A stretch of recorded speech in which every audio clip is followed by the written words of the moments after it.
Welcome to Midday Treat with NAZ Elite, a monthly podcast in which I chat with HOKA NAZ Elite team members, and you'll get a behind-the-scenes scoop on their training, racing, and everyday lives. I'm your host, Eric Senseman. You can find our monthly podcast on SoundCloud by searching HOKA NAZ Elite, and you can learn more about the faces behind the team by visiting their website, nazelite.com, their Facebook page, Northern Arizona Elite, or their Instagram and Twitter, both at NAZ_Elite.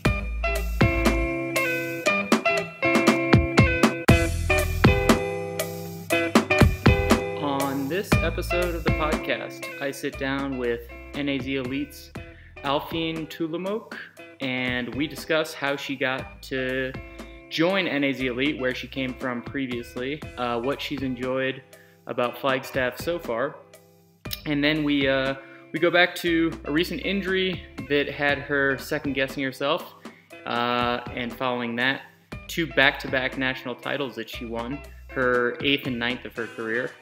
And then we go back even further and talk about where she's from, what her life was like growing up, and then we jump ahead and discuss her goals for the rest of the year, as well as goals into the future.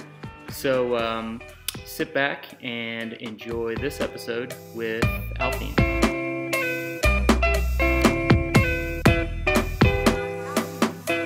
Alright, welcome to Midday Treat with NAZ Elite. I'm here on this episode with Aliphine Tuliamuk. Did I say it right? Tuliamuk. Okay. It sounds better when you say it, but yeah. So first, congratulations on 2 recent wins at the USATF 25K Championships and the half marathon, just slightly shorter. Thank you. Yeah. Yeah. And those were US National Championships 8 and 9, correct? For you? Oh, yeah. Yeah. Yeah. You're 8th and 9th. Yes. I don't think I've ever spoken to a 9-time national title holder. Well, now you have. I have, yeah, I did. I guess this is it. We can finish. This is it, yeah, that's true. It's exciting for sure. And when was the first national title that you won? It was actually 2 years ago this last week, because my first national championships was in the 25K in 2016. Oh, okay. Yeah, so that was when I got my first national title. Yeah. And so it's been 9 and 2 years. Yes. That must feel good. It feels great. I was hoping when I left here 2 weeks ago, that was a week and a half ago, to go run the half marathon. I was hoping that when I come back, because I didn't come back, I just went straight from the half marathon to the 25K, and I told myself it would be great if I came back and 9-time national, champion instead of 7, and it feels great. I'm very happy. Yeah. We'll chat more about those races in a little bit, but getting back to something you just mentioned, so you joined NAZ Elite, I guess it was in January? It was yeah, I think roughly? Sometime in January officially, yeah. Yeah. But then I moved here in February. And then you moved here in February, yeah. Yeah. So how you were coming out of Wichita State, correct? Yes, but then Yeah. I also I was training in Santa Fe, New Mexico. Okay. Since I graduated, so I had been in New Mexico for about 4.5 years. 4.5 years. Yeah. And so what happened, I guess, to bring you on to NAZ Elite and bring you to Flagstaff after that time? So a year ago, maybe a year and a half ago, I signed a contract with New Balance. And it was only a 1-year contract, to be negotiated after. And so last year, when my contract ended, I told my agent that I wanted to explore options to see what else is out there. And so we explored options. And I also, I thought if I found something that was, better for me as a person and made sense, then I wouldn't mind moving. But I also wanted to, be closer to New Mexico, because actually my boyfriend is in Santa Fe, so I wanted to be close to him. And also I don't know, like I mean, I was training in high altitude in Santa Fe, and it wouldn't have made any sense to go to a lower altitude. So I came here. Ben was very interested in me. I saw him in New York, and I saw how Stephanie and Kellen ran, and they kicked my butt, of course. So then I remember congratulating him at the finish line, and when the opportunity to come here and check out came, he was interested, and so I flew here and I checked out the place. I liked the team. I looked at their workouts. It wasn't really like that different from what I was doing in Santa Fe. And I really liked Flagstaff. I love the roads. And in general, I mean, it kind of reminded me of my hometown way more than Santa Fe, just because we have more trees here. Oh, and so everything just seemed to be coming together, and eventually, at least when I left here after visiting, I knew that from my part, I was pretty sure that if I had a good deal that made sense, I could probably move here, and it worked out pretty well, and here I am. Yeah. Well, it's gone well so far, I guess. It is going very well. Yeah, it was scary, of course, when you leave something that you've had working for you. Like, I mean, I had a great training people in Santa Fe. I had great training partners, and things were going great. I mean, I was a 7-time national champion, and to move away from that was a little bit scary, you know, because it's like, what if you're making a mistake? But then I also know in my heart, though, that I was making the right choice, and I felt like all through my life, I have been making choices, and as long as I decide that it's the right thing for me, it will work out. Sure. And sure enough, it's working out, so thankfully. Yes. Yeah, definitely. Yeah. So you mentioned a couple things you've liked about Flagstaff so far. Is there anything in particular with respect to Flagstaff, NAZ Elite, that stands out as like the best thing about having moved here? Like, yeah. In terms of Flagstaff in general, I think I like the fact that we have so many unpaved roads to run in. Yeah. It's just not one road. It's so many of them, like you won't get bored. Like I can decide to go to a different road every day, and it's not that far. You don't even have to drive that far. I like also how like it's so rolly, or like you could get a really hilly road. Yep. I like that, and I don't know, like in terms of NAZ Elite, I like the group. It's good to have two women that, you know, next year the three of us are going to be training towards a common goal, and that is the 2020 Olympic trials. Yeah. And we're going to be working together and pushing each other, so that would be great. They're also super moms. They're great people, so I'm learning from that, you know, just in case in the future if I ever like end up in a situation like that. Like I like watching how they balance running and being moms, and I don't know, like I just felt like when I came here to visit, everybody like was very kind to me, and they weren't just trying to sugarcoat anything. They were just kind just because that's who they are, but also like they told me, you know, like if I needed to know something, I told them I needed them to be transparent, and they were. And Coach Ben has been great, you know, like he's a good coach. I think he knows what he's doing, and so yeah, it's good. Good. And has there been, you mentioned leaving your boyfriend back in Santa Fe. Has that been the hardest part of moving? It has. However, though we've managed to see each other, you know, like pretty often. But then that's only like this has only been like 3 months. Right. But yeah, it's worked out so far. Of course, it's frustrating trying to think that I have to be away for like a month before I could see him, or like so it's challenging. But I think we both knew that we wanted to do this, and like I wanted to do it. I didn't want to not follow my dreams and then regret in future. Like this is an opportunity that I needed to do. I'm not going to be running forever. Right. And so I had to take the chance. Sure. And we both decided that we are just going to make the relationship a priority, and we are just going to work really, really hard to make things work. Sure. And so far it's working. Yeah. So fingers crossed. Yeah. In Santa Fe, it's not so far, is it? What is it, like it's a not. 6 It's only hour like drive? a 5.5 hours. 5.5. Yeah. Well, for somebody who likes driving, but for me, that is like long. I don't even like driving. Like I remember I drove to Phoenix, and it drove me crazy. Like I almost lost my mind. Like I don't like driving. Yeah. And so Santa Fe is still far to drive. Yeah. But, yeah. Sure. Yeah. So I was gonna get to this later, but now seems like a good time. You've referenced where you grew up already with respect to like Flagstaff being somewhat similar. I imagine part of the reason maybe you don't like driving. We love to drive in America. And you've been here quite a while, but maybe back home you don't drive quite as much. Maybe that's why you don't We don't drive. As a matter of fact, I'm a new driver. I've only been driving since the end of 2014. Oh, really? Okay. So driving is something that is very new to me. I don't know if that is why I don't like driving or not, but when I was growing up, we used to run to school. We used to run everywhere. I mean, life was very good. I don't like walking now either, though. I either run or just, if I'm not running, then I don't really have any other option but drive. Right. Yeah, but it was really fun. We never had to use any vehicles to go anywhere. We just walked everywhere, and that was great. And I mean, we have roads, a lot of roads in Flagstaff, like up to like this point, like even today, for the I think it's like about a mile or so from where my family lives, or where my mother lives.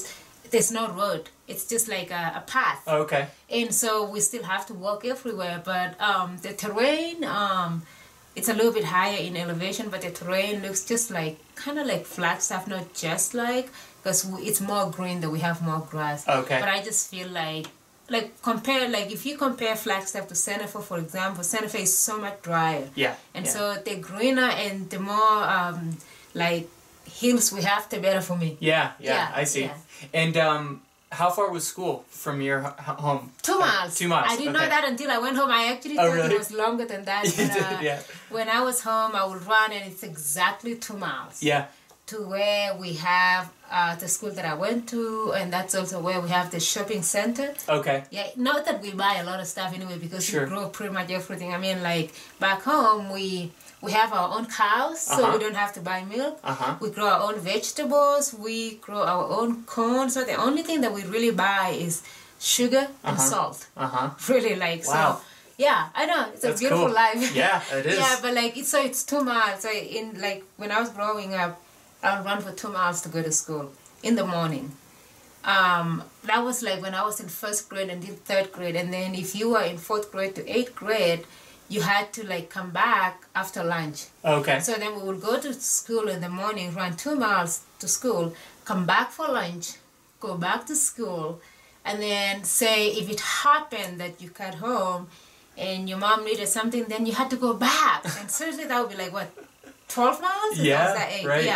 Yeah, but most times it was just like twice, just going in the morning and coming back for lunch, and then going back and coming in the evening. Sure. But I imagine you didn't, that's just what you knew. You didn't think like, No.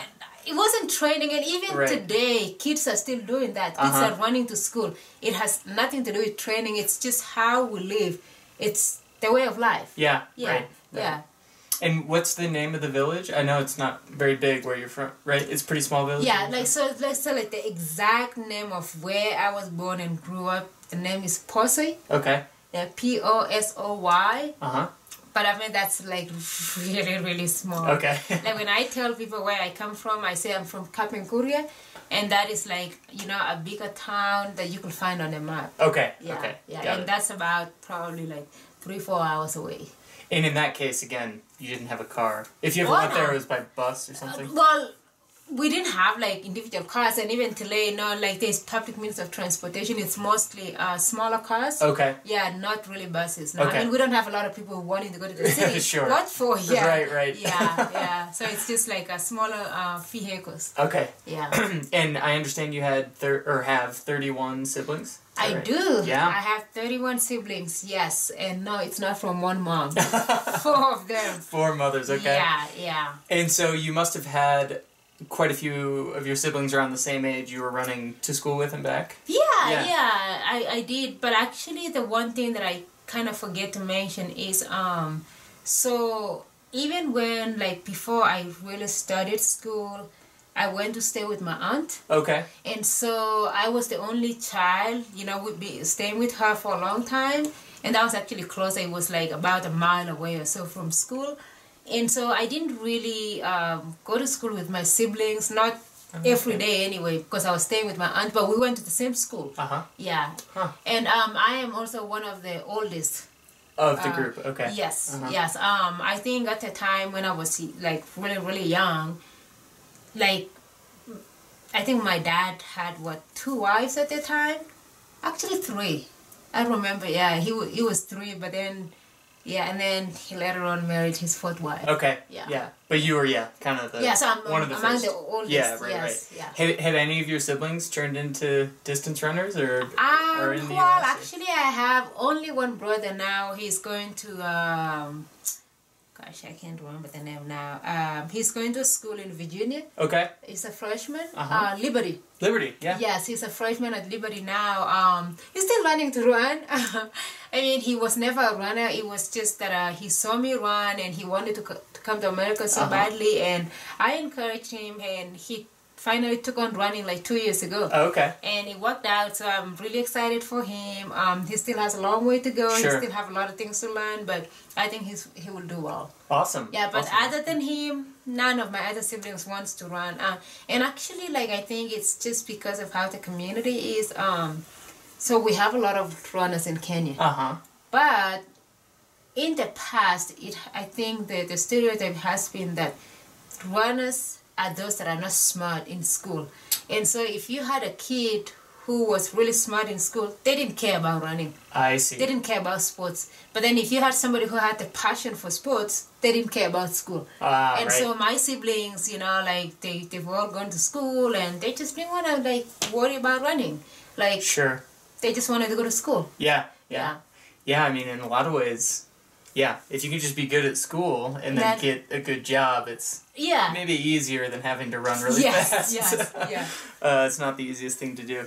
Well, and one of the reasons it's not always easy to be a pro runner is injuries. Obviously, that can keep you out. Oh gosh. I hear you had some back issues recently. Yes. What's the story I there? believe, at least from what some experts told me, I had a herniated disc. Oh wow. On my lower back. Oh goodness. I know, it was bad. But it's something that I have had, I had it, like, it was vague. Last year, I think it was about August. Like, I would just wake up in the morning and I have this vague, like, pain in my lower back. And then finally it localized to one place. But then, even then, like, it was never bad. Like, when I was training for New York City Marathon, it was nagging. But, like, as soon as I started running, it went away. So it never really prevented me from training. Oh, okay.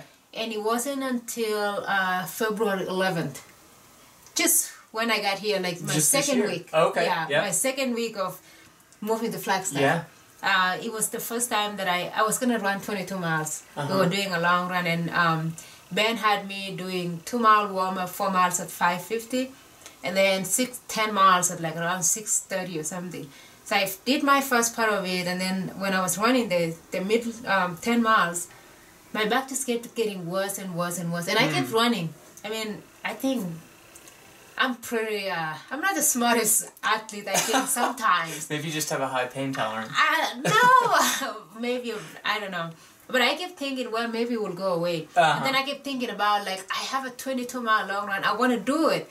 So I kept running, and it got bad and worse, and it got to the point where, like, I felt like I had a hook on my sacrum. Like, it was so bad, and I couldn't move anymore. And finally, I stopped at 11 miles, and it was a bad idea. I should have probably stopped like 6 miles before that. Sure. And I could not walk. It was really, really hard to like try to get into the car even at that moment. I got home, like there was, every activity was really, really hard. I mean, simple things like going to the bathroom. Oh my God. That was the very first time that I was like, I don't even want to go to the bathroom. And those moments are the ones that you want to go. It's like, you gotta go. It was really hard. So I went and I saw Wes, and he recommended some exercises, and I really worked with me. And for 2 days, for sure, though, it was really bad. Like, I couldn't do anything. Even walking, I couldn't even walk. But then it started getting better, and it did take a long time to heal. I mean, I'm not pain-free yet. I'm actually still dealing with it. Like, in fact, yesterday, I was like, my back is not happy with me.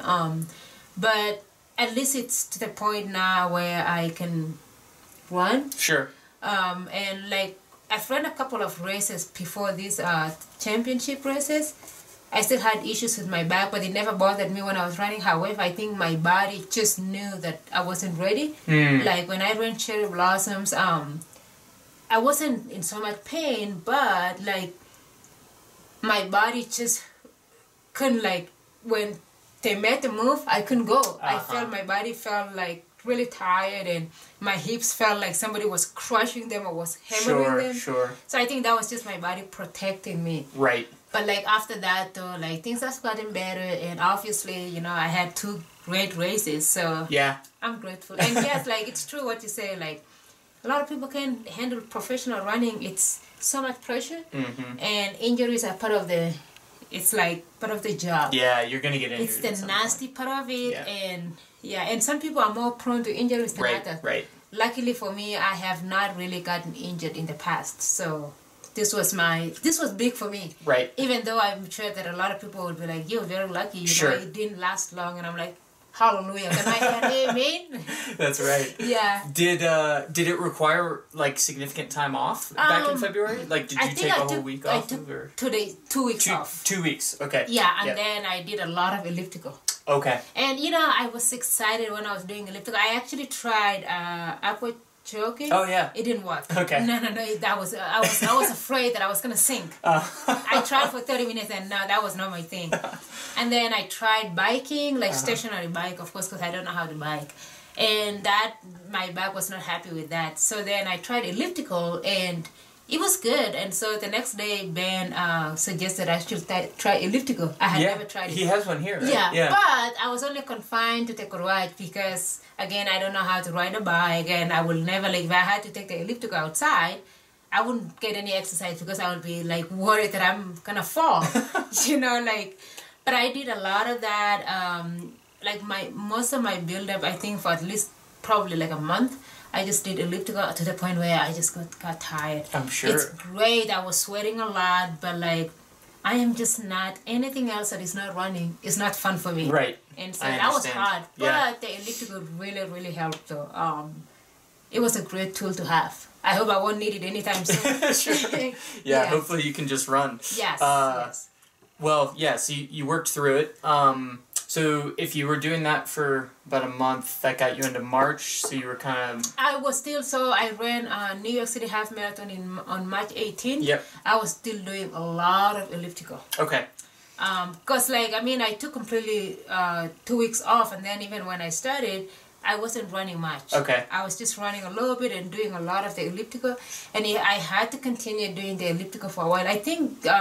actually, I didn't stop doing elliptical until after April 10th. Oh, wow. Like, when I came back from Cherry Blossoms, I was like, you know what, I am going to run. And I was feeling better, though. Okay. And so I stopped doing elliptical then, and I started doubling my runs. Got it. Yeah. So, wow, that's like recently, I know. Yeah, I mean, that's only 3 weeks. Yeah. Roughly before the half honestly, marathon. like, it was those, like, first 3 weeks before the half marathon that really changed. Yep. Because I came back and I did 100-mile for 3 weeks in a row, and that just, for whatever reason, it made my body feel so good, and I started feeling like myself. Yeah. But 3.5 weeks before the half marathon, that was when I had the worst race of my life. It was like the rock bottom of my career. I remember crossing that finish line, and I was so embarrassed that I wanted, like, somehow the ground to open up so I could just get in. Like, I didn't want people to see me. Like, I don't know, like, it was depressing. Well, you've performed at such a high level for such a long time. Yeah. I felt like such a loser. Yeah. I felt like people would see me and be like, you know what, yes, you made the wrong choice for one, that's why you're not running well. And two, this is probably the end of you. Like, I don't know, like, that's how I felt. Anyway. Sure. Doesn't mean that people were thinking that way. Right, but you get these negative thoughts. Yeah, I had those, and honestly, if the half marathon hadn't gone well, I don't know how I would have lived with that or reacted to that. I am so glad that it went well. It exceeded my expectations. That's great. But 3.5 weeks before that, I was just so out of it. Yeah. Well, I'm sure a lot of people can understand what that feels like, because in the sport of running, whether you're an elite or just an average runner, everyone goes through injuries.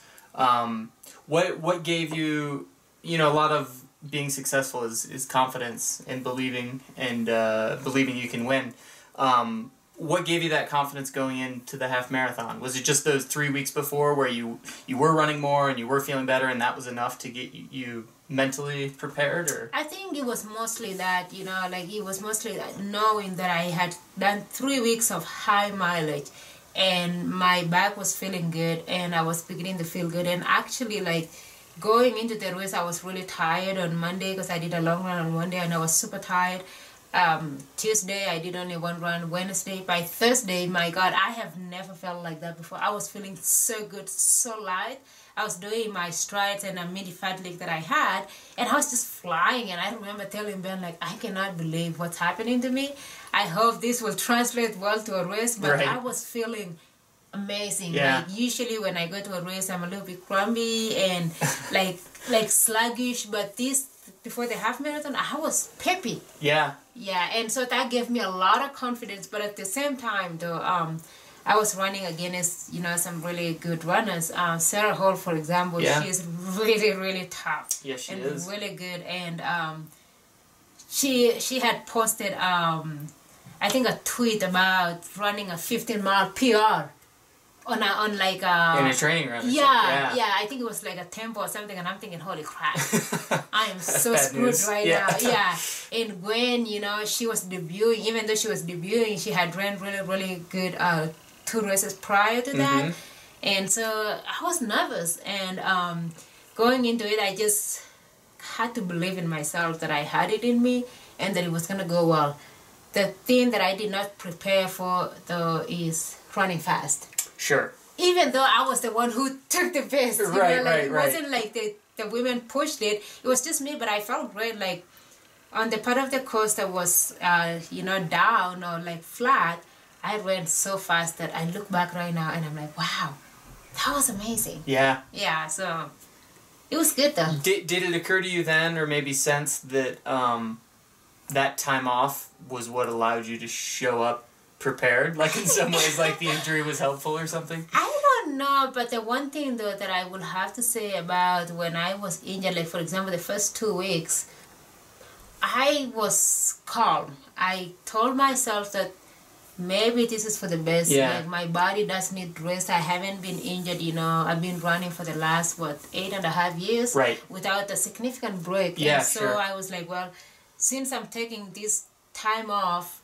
my body requires it, and I'm really hoping that, you know, my body will get better, and it will take me at least until the next Olympic cycle, you know. Right. Like I'll be healthy, and so I guess my body needed that. Yeah.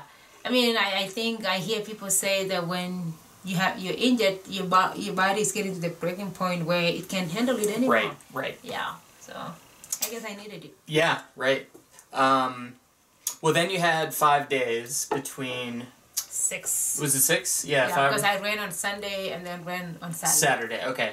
Yeah. Between the two, between the half marathon championships and the 25K, what did that week look like?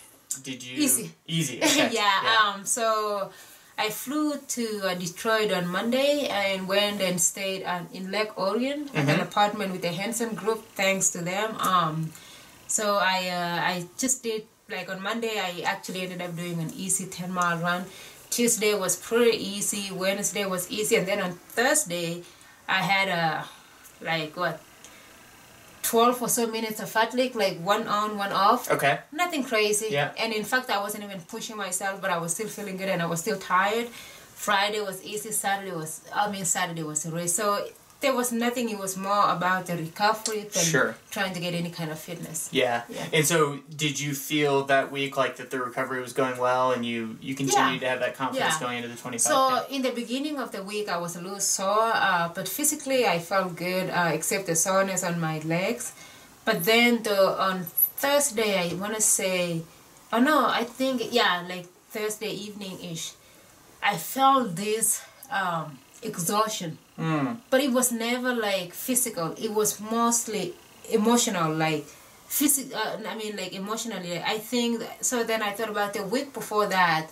I had a lot of activities to do with the kids, and I loved doing it. I had so much fun, and I think I had put so much pressure on myself. You know, like going into the half marathon. That when I ran so well, it just took so much. You know, like effort, just emotionally, and it didn't like occur to me until Thursday is final when I was like, oh my God, I am so exhausted, just emotionally. Sure. And on Friday, we woke up and we went to the press conference, and I was just still like exhausted. And I had, so there was someone from the media that interviewed me. And I had a couple of interviews before that, but it was okay. And then this guy asks me about how I grew up. And surprisingly, right in that moment, it like something snapped. And I was back to being myself. I was back to being ready to run a race. Like, the exhaustion disappeared. Wow. I don't know why, but like just telling him about the way I grew up, like about running to school, about having so much fun growing up, because that's all I knew. For whatever reason, it just made me happy, and it made me forget all the exhaustion that I had. And right. After that, I was good to go.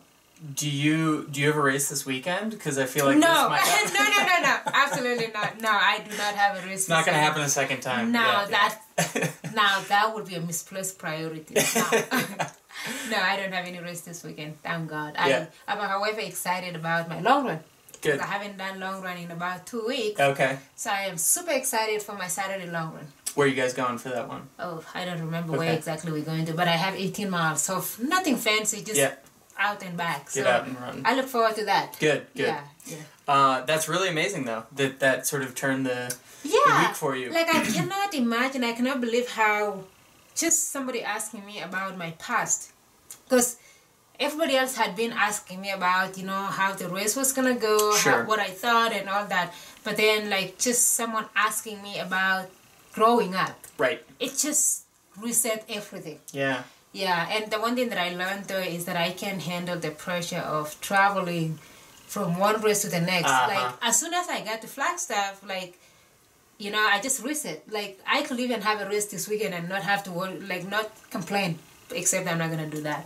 But, like, I think for me, it's very important for me to go to a race and come home and reset and then get ready for the next one. But I can't deal with going from one place to the other now. That just makes me exhausted, and quite frankly, I think I feel like I'm on vacation. Yeah.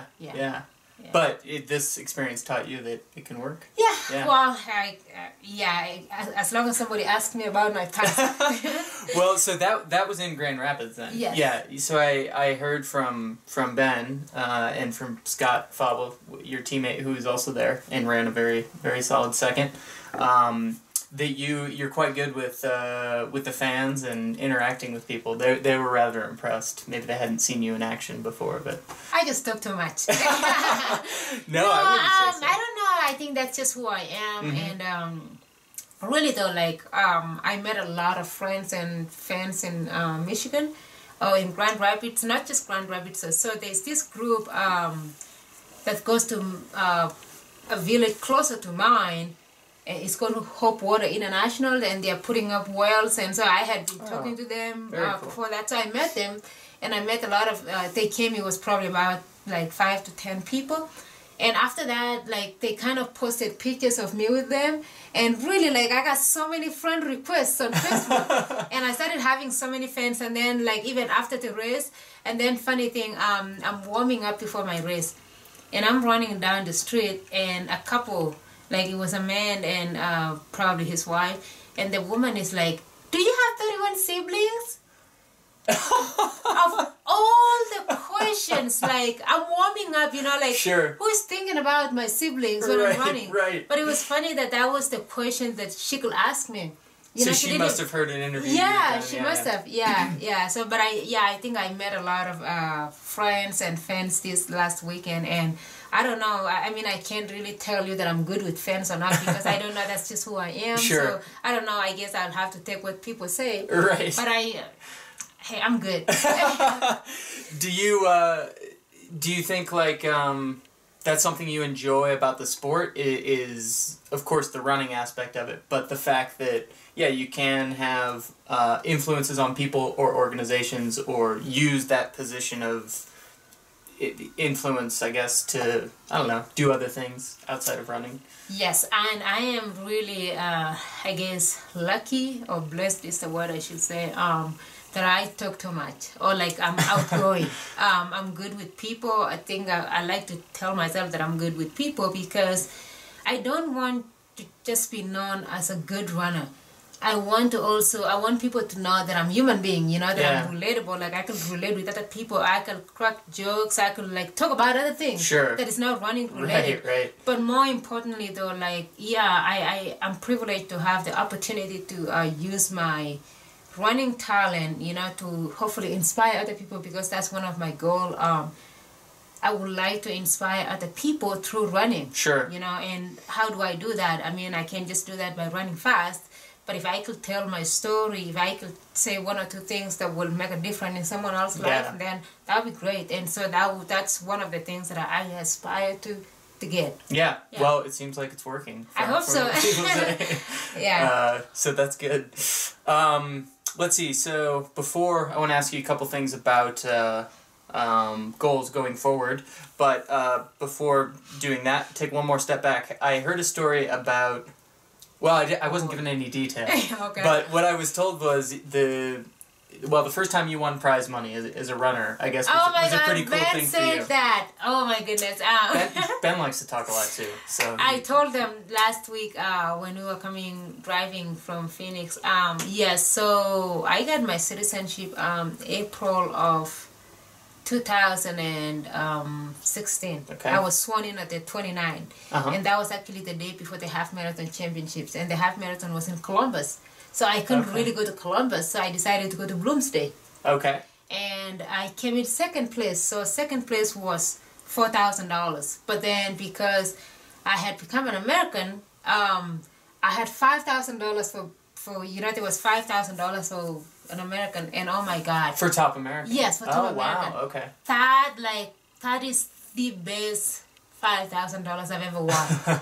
It made me so happy. Like, I remember just that day, like, I was on top of the world. I mean, thinking I just made $9,000. Yeah. I had never made $9,000 before that. Sure. That was like the most money I had ever made in one day, and it made me very, very happy. And in that moment, if somebody had told me that money doesn't make you happy, I would have called them crazy. You know, because I'm like, hey, you don't understand how happy I was. However, though, like, I think it was mostly because I didn't really expect that. Right. But, like, you know, things have changed since then. You know, I've been very blessed. I have made, you know, more prize money than that. But the one thing that I think this is what Ben was saying is that, you know, I'm beginning to realize that the important things, you know, are the relationships. And even with the running, like, I could win a race and make a lot of money. The money doesn't necessarily make me happy. It's more like the pride that comes with winning. Yeah. Like, for example, I won another national title.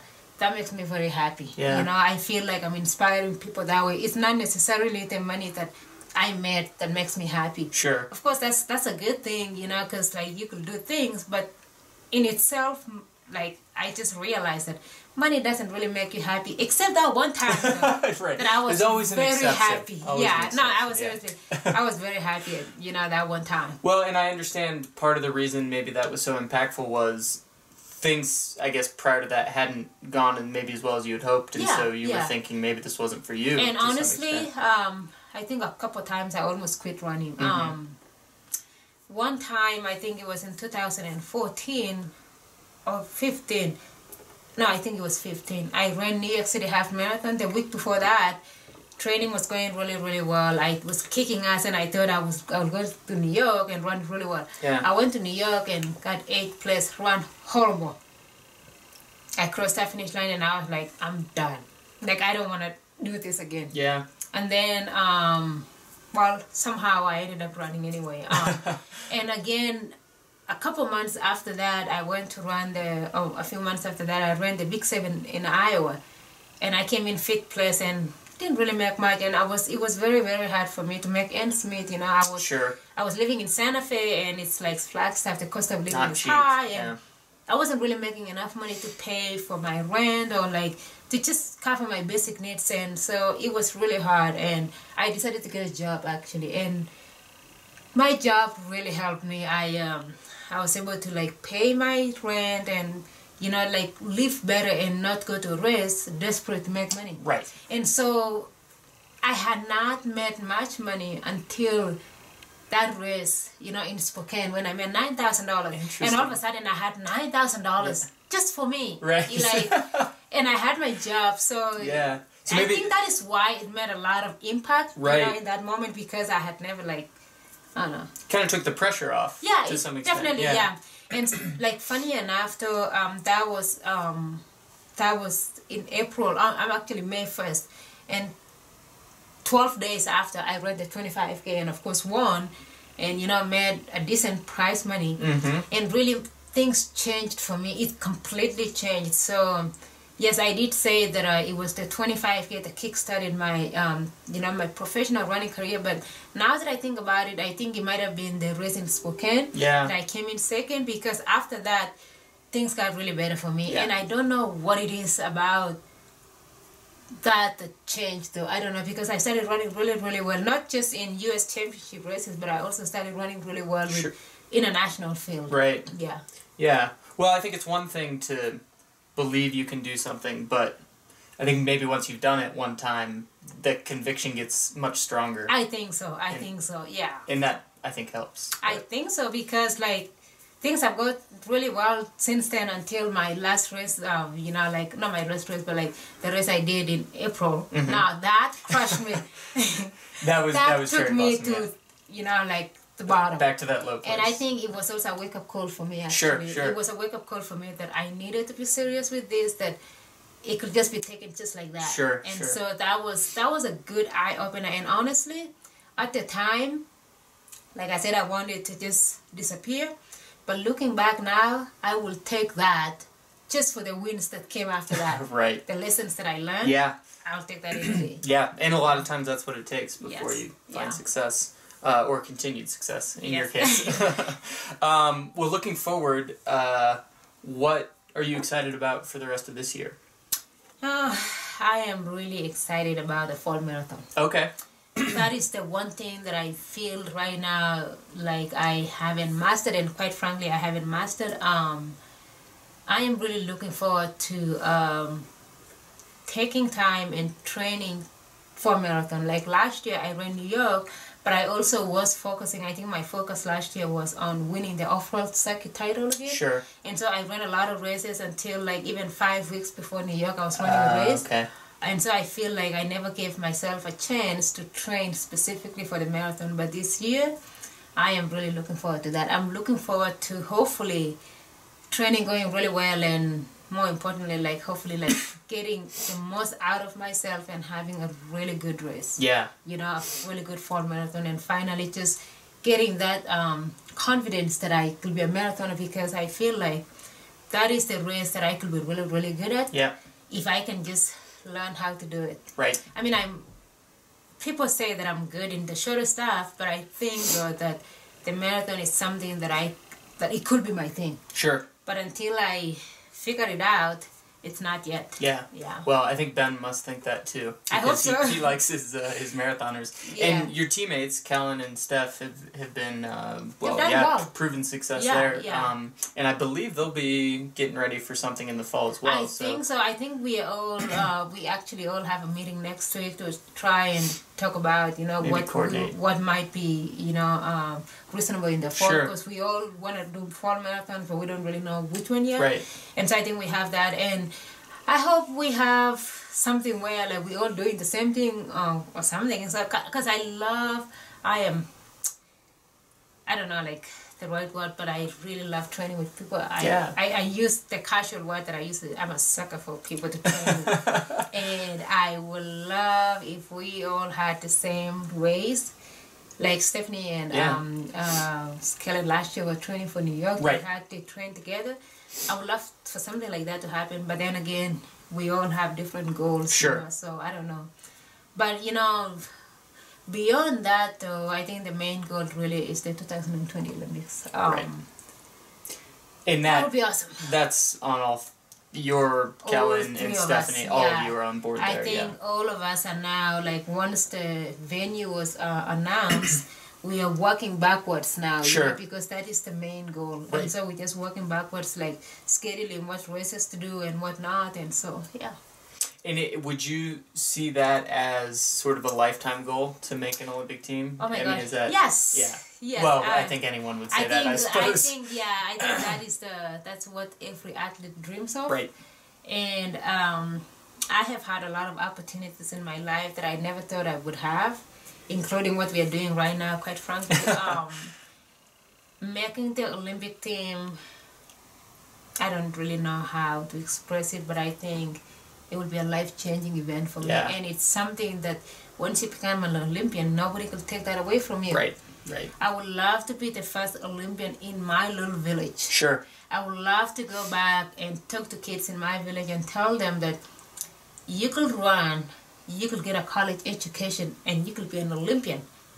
And the only way for me to do that is by going to the Olympics, you know? I'm not putting any pressure on myself, but I'm just saying that I think, not just for me, but for the next generation, especially for people in a village like mine where like there's not a whole lot going on and education is something that is very new and, you know, people are very talented. I would love to, like, I don't know, be that role model that does almost all of that. Sure. You know, like, and so going to the Olympics really would be great. Yeah.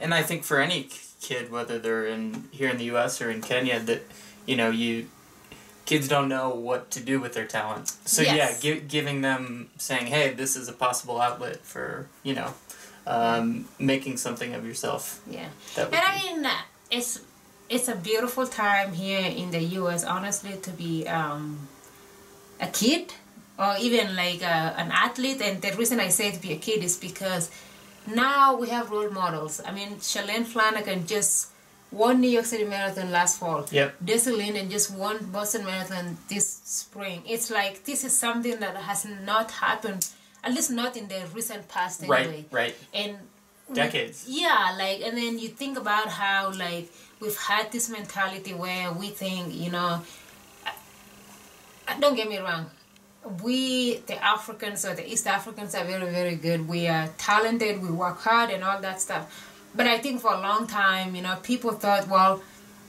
they could never be beaten. But now that Shalane has won and Desi has won, I think American kids are looking and saying, well, you know what, that could be me someday. Right. And I think that it's a really good thing to be a kid here in America, especially a talented kid, because you know what, now they see that it's doable. Right. And so Shalane and Desi has inspired a lot of people. Yeah. Yeah, so that's good. I'm glad, you know, like I would love to play a role in inspiring other people too. Yeah, like we talked about earlier. Yeah. So the 2020 trials, Atlanta. What do they must have a date set? I don't think I've... 29th, April 29th. April 29th. If I'm not wrong, but I think that's what the date is. Yeah. April 29th. Yeah. So that'll be, I'm sure you'll be looking at some more tactical racing going in. Yes. Given the course, and could be warm even. I hope it's not going to be warm. But I think, so I had a podcast with Jay from Atlanta Track Club a couple of days ago. Okay. And I kind of asked, you know, a little bit about the course, and he said, you know, it's flat for Atlanta. But just because it's flat for Atlanta doesn't exactly mean that it's flat for, right. You know, other places. Sure. It's rolly. Yeah. But if I have a chance to go run a race in Atlanta, you know, between now and 2020, I'll have to check out the course. Yeah. I think that'll be a popular spot for elites in the next in the next couple of years. Yes. Certainly. Well, Ali, thank you for sitting down and chatting. It's been a pleasure. Thank you very much. I hope I didn't talk too much. No, God, impossible. Yeah. Impossible. You're supposed to talk a lot in a podcast. So thank you very much. Congrats again on the recent wins, and best of luck going forward. Thank you so much. Good luck to you too. Thanks. Yeah. All right.